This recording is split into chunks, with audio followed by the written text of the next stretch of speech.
Sanibona, phinde nginibikelele nje futhi nangalomzuzu, nangalesi sikhathi nanamhlanje. Isihloko nje engithanda ukuthi sikhulume ngaso, isihloko sithi nempela ukuqala kokuhlakanipha kungukumesaba uJehova. Yazi ukuthi I've realized something lapha emhlabeni ukuthi akekho umuntu othanda ukuthi angahlakaniphi noma othanda ukuthi whatever athanda ukuyenza yena noma ayicabangile yena kube ukuthi ikhaliphile ihlakaniphile, ngoba even umuntu noma into eseyenzile uyathanda ukunconywa kuthi yaze hlakanipha ingane yesibanibani, waze hlakanipha loya mntwana, waze wenza waze nje enobuhlakani lento oyenzile, yaze yayinhle, yaze yalunga, yaze ya-right, yaze yayusizo. And naye uthola ugqozo, athole i-confidence, athole intshisekelo, athole i-drive, athole more and more power and energy to do ongaphezulu kwaloko. But ukuhlakanipha kwangampela akusikona lokho wasesikoleni kuphela, lokho kuphasa aba-6 or aba-7 or abangaki, akusikona lokho. But ukuhlakanipha, it is understand izinto eziningi. It is being able to separate or differentiate between into esemqoka nento engekho mqoka, into eyisidingo nento engasona isidingo, into ebalekile nento engabalekile. By what? By the wisdom which comes from who? From the Lord. So ngabe ukhona yini lapha emhlabeni othanda ukuhlakaniphela wena ngaso sonke isikhathi? Do you like ukuthi wonke umuntu akusize njalo wena uyasiza ukuthi enza kanje, kanje kanje? Cha, akekho umuntu oyithandayo leyo nto, ukuthi njalo nje mina mangithi ngizama ukuthi ngenze into njalo qhamuka umuntu ayenze kangcono, mangithi njalo mina ngithi ngizama ukupheka uphuthu njalo qhamuka umunye alipheke kangcono. No, you do not like that. Njalo mangithi mina ngihlakaniphile esikoleni, khona uhlakaniphe kangcono kunami, khona ophasa kangcono kunami. No one likes that. But ngaso sonke isikhathi everyone lapha emhlabeni uthanda ukubizwa ngohlakaniphile, uthanda ukubizwa ngothatha inqumo ezinhle, uthanda ukubizwa ngowenza into elungile nefanele ngesikhathi esifanelekile. So ngokwenza kanjalo ngithi akekho noyedwa umuntu othanda ukuthathela izinqumo njalo. Futhi akekho noyedwa umuntu ongathanda ukuzenzela izinto, because umuntu uthanda ukwenza yonke into ngesikhathi sakhe, ngendlela yakhe nangendlela abona ngayo. So sonke siyazi ukuthi uma umuntu umesaba, number 1, umuntu umesaba uyamthobela njalo at all times, uyamlalela uyona yonke into akutshela yona, futhi kukona konke lokho wenze yonke into akuyaleza ngayo. The Lord will always make an understanding ukuthi kufana nothisha esikoleni omsabayo nje uthisha, haya akwenzeki i-homework yakho ungayibhali, uma ungayibhalanga kuncamela ungangeni eklasini lakhe. Why? Because you are fearing that teacher. Makuthi wenze kabi emsebenzini, mhlasimpe wona wabulala something, ngokuthi uyamsaba umlungu wakho, uyamsaba iboss yakho, ungaze uyithathe uyifihle leyo nto leyo, uyayifihla leyo flask leyo, uyafihla leyo whatever eyenzakele, mhlawumbe leyo ngubo leyo oyi-ayine wathi uyayina vele wayishisa, uyayithatha uyayilahla because uyasaba. And mase kutholakala ufisa ngisho ukuhlukana phakathi nendawo, uswele umgodi wokucasha because sekutholakala amaqiniso ukuthi uwendeni. So singabantu kumele sazi ukuthi if umesaba ngempela uJehova, uyamthobela, uyamlalela, uyayenza yonke into akuyaleza ngayo. Futhi ke awugcini ngokuyenza, uyayenzisisa, you excel njengokusho kwakhe ngokuba uyamesaba. So okuhle kakhulu ngoJehova umdali wezulu nomhlaba ukuthi uma simesaba sithola umvuzo omuhle omkhulu okungukuhlakanipha. Let us read incwadi nje eyodwa efakazela lokho, which is uJob 28 verse 28, ofundeka kanje: wathi kubantu, bhekani ukusaba inkosi, lokhu kungukuhlakanipha, ukusuka ebubini kungukuqonda. So ukwesaba uJehova ikona kuhlakanipha lokho. Because when you are fearing the Lord, that is when he gives you akugixabeze ngani ngokuthi wehlakaniphe ezintweni zonke.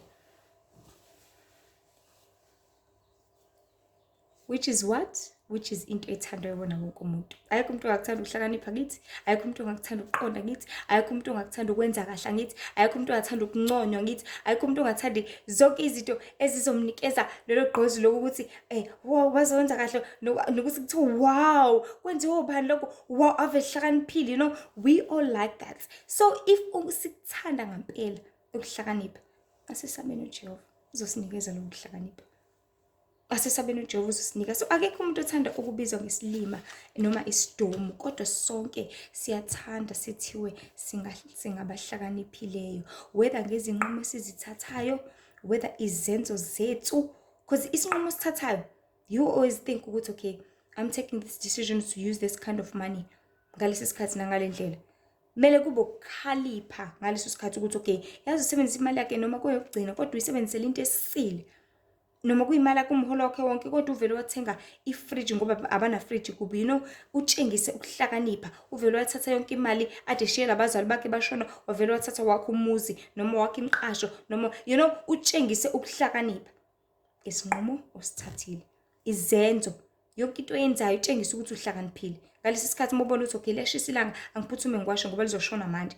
Okay, kuyanetha namhlanje angenise sekuyanetha angenise iwashing. Izenzo zakho ezotshengisa uhlakaniphile, ungathi ubona ukuthi na imvula iyeza urelax kodwa ubona kahle ukuthi nazi ingubo zinekiwe lapha kulayini.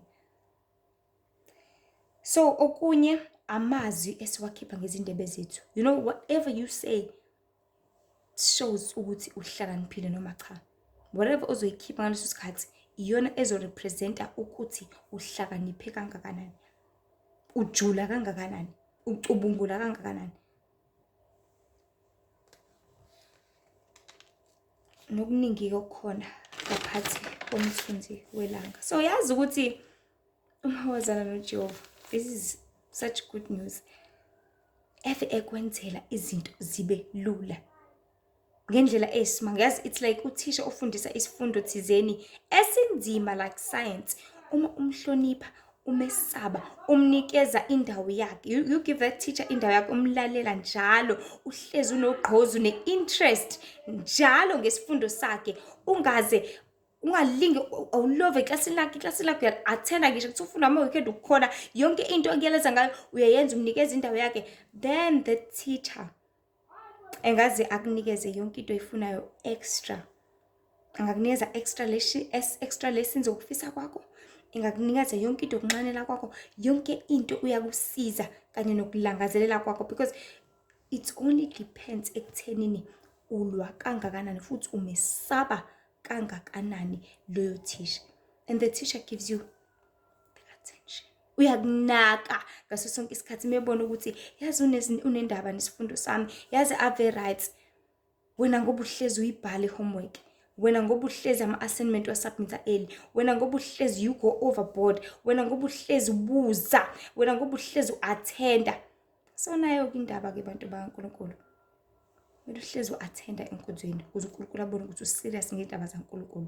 Mele uhlezi ubuza by asking questions umfundisi kusho ukuthini, isona esiwukuthi mangabe ngisenza ngizowa kangakanani noma ngizofa yini. Nkosi, you have to go overboard. Ibandla mangena u-8 enkonzweni wena ufika ngo7 ufika mhlawumbe uclean enkonzweni, ufike nje wenza izinto go overboard because utshekisa ukuthi uyamesaba uNkulunkulu futhi uhlezi uyibhala yonke into. Mekuthiwa enkonzweni kwenziwa ukuthi amabhayibheli kwenziwa istudy, kwenziwa ama-lessons, uhlezi ukhona, uhlezi ubhala yonke into ade ifunda uyibhala phansi, uyoyicubungula ususekhaya, yonke into ade ifunda uyibhala phansi, uyoyibuza ngayo, uyoyisebenza, you do everything.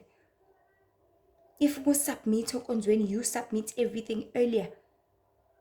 If usebenza uNkulunkulu, you submit everything ngendlela efanelekile nethandekayo enkosini. So yonke into nje wena uhlezi ufuna ukuyimbandakanya futhi uhlezi ufuna ukwenza kahle, you always want to do good, then I give you an assurance, isiqinisekiso sokuthi uhlezi uzokuthola konke okudingayo. Yabo lo teacher lo ohlezi umlangazelela, uyothi noma ungasenayo icalculator engakuthengela ngisho from imali yakhe, from ephaketheni lakhe, because uyabona ukuthi unogqozu lwe-maths, unogqozu lwe-science, unogqozu lesifundo sakhe, futhi ngakutshela nokuthi ama-equations ungawasolva kalula kangakanani, enza kanjena, because uhlezi ula, uyamlandela staff room, mase kuphelile lesson yakhe, uyaqhubeka uyamlandela after school, nge-break uhleli ula, and umbangela isicefe. The more umbangela isicefe uzokunikeza yonke into oyifunayo, futhi enze ukuthi impilo yakho ibe lula, because akafuneli lutho ezoba nzima kuwena. Because the more izinto ziba nzima, the more uzomlandela, right? But if ezokwenzela izinto zibe lula, ungazumnikeze naye free time ne-spare time. Ngokwanzani? Ngokumlandela ngaso sonke isikhathi. So kusemqoka kakhulu ukuthi uyakuyaleza ukuthi yiphi indlela ongenza ngayo elula, e-right. Akunikeze even examples amaningi uthisha ukuthi yabo uzosolve le equation, thatha njengokuthi, sebenzisa ukuthi, you know, even I even see with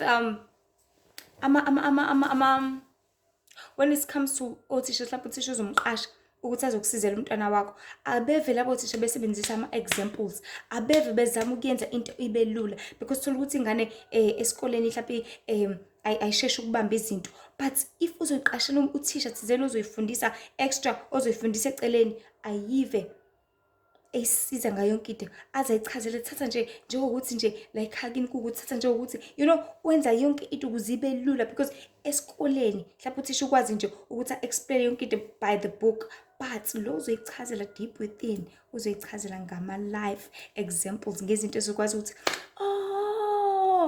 phela ukusho ukuthi kumele ngenze kanjena, and izohamba ifike kuphi? Ekuhlakanipheni. So singabantu kumele si-understand ukuthi ukuhlakanipha is a big deal. Ukuhlakanipha is a huge thing.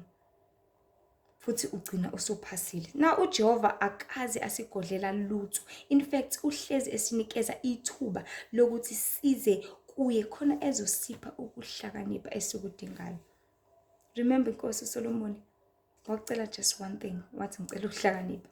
And ekuceleni kwakhe ukuhlakanipha kwakhe kwangamsizela ezindabeni zobukhosi kuphela, ezindabeni kodwa kumsiza in each and every aspect empilweni yakhe. Wa-understand ukuthi imali, okay, mangisebenzile ngane inkomo engaka ngizoyishiya nobani. Wa-understand ukuthi amakhosikazi ami njobe 1000 nje kumele ngenze kanjani.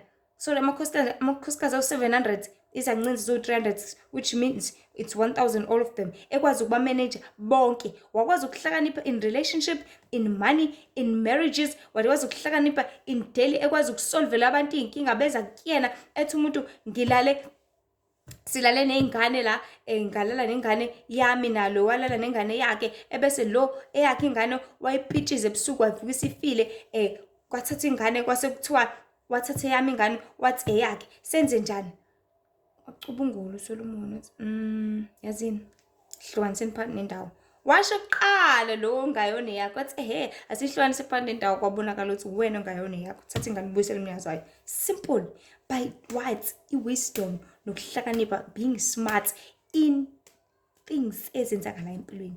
So akekho umuntu ongathanda ukuhlakanipha, akekho umuntu ongathanda ukuthi asolve ama-situation ngendlela ezoba right for yena. But inqobo nje thina uma simesaba uNkulunkulu, simnikeza isikhathi sethu, sizinikela ekumlandeleni, simfune ngenhliziyo yonke. Not only does he give us ukuhlakanipha ezwini, kodwa kuyona yonke into esiyenza empilweni. He will give you smartness ukuthi imali yakho uzoyimanage kanjani, smartness isikhathi sakho uzosimanage kanjani, smartness ukuthi ugqoke kanjani kuliphi weather, smartness ukuthi kumele uwashe nini kanjani, smart in each and everything, ukuthi lala kanje, idla kanje, idla ukudla ongaka, thatha lokhu, thatha shiya lokhu. He will give you everything.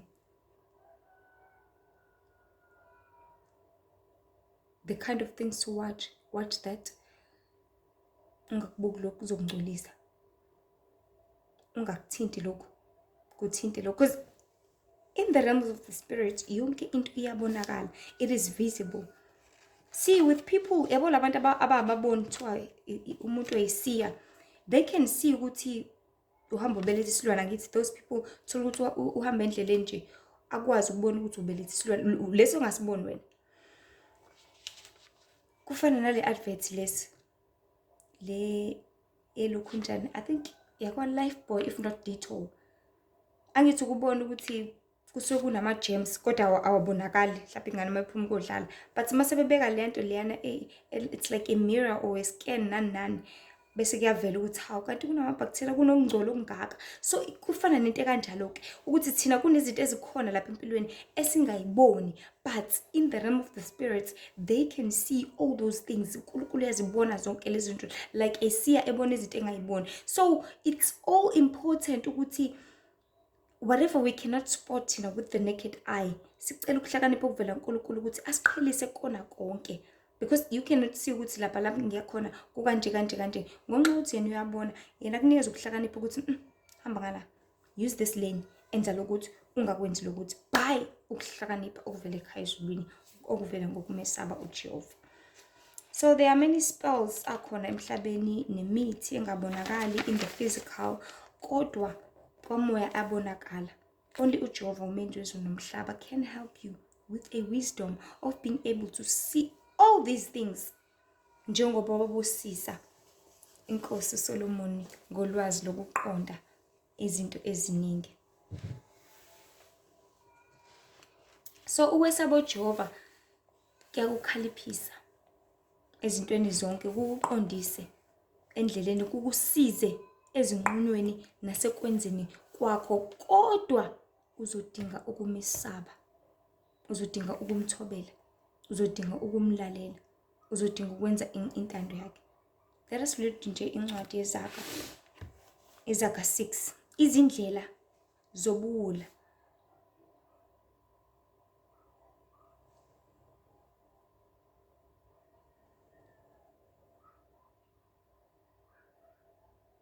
Ndodana yami, uma uyisibambiso somakhelwane wakho, uma uxhawulene nomfokazi, ucushiwe ngamazwi omlomo wakho, ubanjiwe ngamazwi omlomo wakho, yenza lokhu phela, ndodana yami, uzophule. Lokhu ungene esandleni somakhelwane wakho, khothama phambi kwakhe, umncengisise. Unganiki amehlo akho ubuthongo nezinkophe zakho ukozela. Zophule njengensephe kumzingeli nanjengenyoni esandleni somthiyi wezinyoni. Yana entuthwaneni vilandini, ubone izindlela zayo, uhlakaniphe. Intuthwane prepares kusasa ngithi only a smart person knows ukuthi kumele ngiprepare kusanesikhathi, kumele ngilungise kusa right, kumele ngilungise kusayihlobo kusashisa. Ngazi ukuthi mase kufika ubusika yonke into isihamba kahle. Yona ethi ingenamahluleli, cabanga ayitshelwa umuntu ke yona, ayinambonisi, ayinambusi, ayiqhutshwa ilutho, kodwa ilungisa nokho ehlobo isinkwa sayo, ibuthe ngesikhathi sokuvuna ukudla kwayo. So if you want to be smart, make sure ukuthi intuthwane isibonelo kuwena, ngoba yonke into yona yenza ngokuhlakanipha. Athi uNkulunkulu uyawulala kuze kube nini? These are the words of umuntu oyihlakaniphile kakhulu, inkosi uSolomon. Uzolala kuze kube yini vilandini? Uyakuvuka nini ebuthongweni bakho? Why abantu abaningi balele kakhulu esikhathini esiphila kusona? Balele kakhulu ezintweni, abafuna ukuqaphela, abafuna ukubheka ukuthi hayibo siphile ezikhathini zokugcina, angihlakaniphe njengamanje, angenza 1 no 2 no 3, angenza intando kaNkulunkulu, angifunde, angikhule khona ngizokwazi ukuthi ngizisize mina. Athi 12, umuntu omubi, umuntu wokona, nguye ohamba nomlomo ophambeneyo, oqwayiza amehlo eshudula ngezinyawo zakhe, ekhomba ngemini, ubuqhopho busenhlizweni yakhe, uceba okubi ngesikhathi sonke, ususa ukuxabana. Ngalokho ingozi yakhe iyakufika ngokuzumayo, ngokuphazima kweso uyakwaphula kungabikho ukuphiliswa. Wisuwula wena, yonke into ucabanga izinto eziwubuwula. And then u-16 no-17 no-18 no-19 ngithanda kakhulu ukukhuluma ngezinto ezinyanyekayo uNkulunkulu angazifuni. Uthi khona izinto eziyisithupha ezizondekayo kuJehova, yebo eziyisikhombisa ezisinengiso emphefumulweni wakhe. Number 1, amehlo azidlayo. We need to understand bantu baNkulunkulu ukuze simesaba uJehova kumele sibalekele zonke izinto ayinyanyayo, sibalekele zonke izinto ayizondayo, sibalekele zonke izinto angayifuni. Uthi amehlo azidlayo. Njalo amehlo akho wena anxanela anomona, abuka zonke izinto afuna konke. Ulimi lwamanga when you are a lying person, God hates that. Khuluma into engekho. Izandla echitha igazi, you are a killer wena. uNkulunkulu udalile wena. Igazi elingenacala. Number 4, inhliziyo eceba imicabango emibi. Uma inhliziyo embi, God hates that. So uma umesaba uJehova, kuzomela ukuthi inhliziyo yakhe ihlambuluke ngaso sonke isikhathi. Izinyawo ezishesha ukugijimela ebubini. Ngisho kuthiwa kwenzakalani empilweni yakho nje wena uyagijima, usuyenyangeni, usuyagijima, usuyofuna. No. Asiqoqekeni. Nofakazi wamanga ophafuza inkohliso. You always speak lies. You always uyafakaza wena ukuthi yeah vele kwenzile. Obanga ukuxabana phakathi kwabazalwane. That is the worst. uNkulunkulu ehlanganisa ibandla, uhlanganisa ngothando nangokuthula nangentobeko nangokuthaba. Wena uzofakaza amanga, wena uzodala ukuthi baxabane. Then uyanengeka ngaphambi kwaNkulunkulu. Then wenza into engathandeki ukuba uhlale ekhaya ezulwini. So singabantu kumele siyazi ukuthi the only way singahlakanipha ngayo ukuthi sisabe uJehova. Singabe iziwula, but sibe ngabahlakaniphile. And ziningi izincwadi, especially nje incwadi eZakha ikhuluma ukuhlakanipha kakhulu. I think is it yes, qala lapha ku-22 amazwi okuhlakanipha verse 17. Beka indlebe uzwe amazwi ezihlakaniphi, ubeke ukufundisa kwami enhlizweni kwawo yakho, ngokuba kumnandi uma ukugcina phakathi kwakho kubekwe kanye kanye ezindebeni zakho, ukuba ithemba lakho libe kuJehova. Ngikwazisile khona namuhla, yebo wena, angithi ngilobile kuwe ngaphambili ngeziluleko nangokwazi. So uNkulunkulu yonke into asiluleka ngayo suka amazwi okuhlakanipha azobe ezosiza thina ekugcineni kosuku.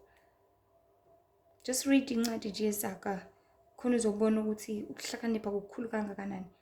Ukuhlakanipha kuhamba indlela ende kangakanani and kusiza wena. So if you want to be a smart person, othatha inqumo ekhaliphile ezisile eziwusizo, kuzodinga ukuthi uhlakaniphe, kuzodinga ukuthi usabe uJehova, kuzodinga ukuthi wenze intando kaNkulunkulu, kuzodinga ukuthi umthobele ubaba ohlala ekhaya ezulwini. Only if you want to be helped, only if you want to confident ukuthi ihlezi imile, only if you want okuhle ngempilo yakho ukuze uphumelele. So ayikho enye indlela, alukho olunye usizo, awukho unye ukuhlakanipha ongakuthola ngaphandle kwesaba uJehova. Hayi lokhu kwamadimoni lapha emhlabeni, sho njalo uJakobe ethi lokhu kuhlakanipha lokhu nitshela ukuthi ukuhlakanipha kwemvelo lokhu kwamadimoni, ukocrema ukuthi incwadi ngifake la phinde ngekhimi. But ukuhlakanipha ukuhamba ngokulunga emhlabeni ngezenzo ezifanelekile nangokuthabisa ubaba ohlala ekhaya ezulwini. So asisabeni uJehova uzosipha konke ukuhlakanipha.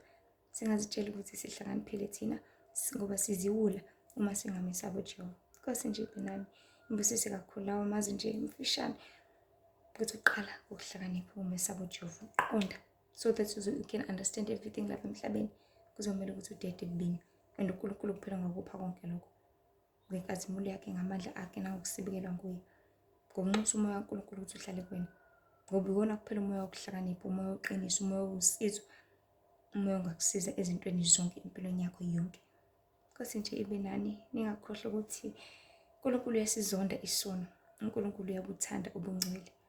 Futhi-ke ezinye izinkundla zokuxhumana Lihle Ithemba ku-TikTok ama-video 10 minutes and the same videos on Instagram Lihle Ithemba Mzobe, and on Facebook Lihle Ithemba Mzobe. Nkosi nje ibe nani, inibusise, inisize ezintweni zonke. Sicela nje nidlulise nje lemiyalezo nakwabanye bakwazi ukuthi bathole uphulukiso nosizo ngendlela abangathanda nabangalangazelela nabangadinga ngayo ukuthi balithole usizo oluvela ekhaya ezulwini, ngoba likhona. Ukuhlakanipha kukhona, kudinga nje wena kuphela ukuthi ubuyisane noJehova, usondele kuyena, umnxuse, umcele, uzokupha ukuhlakanipha. Ngoba uyakuthanda ukuhlakanipha, deep within I know uyakuthanda ukuhlakanipha, uyathanda ukusizakala, uyathanda ukwenza intando kaNkulunkulu, uyathanda futhi ukuthi uthathe inqumo efanelekile empilweni ezoba usizo kuwena. But you can only get that through the Lord. You can only get that ngokwesaba uJehova, ngokumthobela, ngokumhlonipha, ngokumlalela, ngokwenza intando yakhe nangokuhlezi umgijimela usondela kuye and providing 100% of yonke into ekumele ukuthi uyenze. Ngoba ekugcineni kosuku uzosizakala wena. kasi nje ibe nani, inisize kakhulu futhi inibusise kakhulu manje phakade. Amen.